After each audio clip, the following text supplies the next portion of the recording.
महत्वाची बातमी, मुंबई शिक्षण उपसंचालक संदीप सांगवे अखेर निलंबित।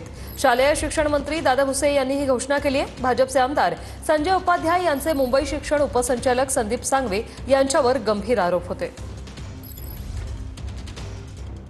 13 वर्ष हा अधिकारी एकाच विभागात आहे आणि आता सुद्धा त्यांनी जी बदली केली आहे त्याच्याप्रमाणे त्यांनी प्लेसमेंट केली आहे।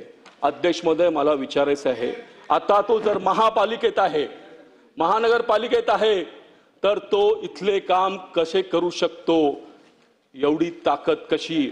माझा प्रश्न आहे, एवढ्या प्रभावशाली महाभ्रष्टाचारी अधिकाऱ्याला तुम्ही त्वरित निलंबन करणार का? त्याच्यावरती SIT कारवाई करणार का? कारण संपूर्ण महाराष्ट्रामध्ये शालार्थ शिक्षण घोटाळ्यासाठी माननीय मुख्यमंत्री महोदयाने एक SIT इन्क्वायरी केली आहे, त्याच्यामध्ये याचा समावेश केला गेला पाहिजे। चला मंत्री महोदय, मला वाटतं की मोगम बोलण्यापेक्षा पर्टिक्युलर कोण पोस्ट असेल, कोण व्यक्ती असेल, असं जर स्पष्टपणे सांगितलं तर तात्काळ चौकशी करून कारवाई केली जाईल।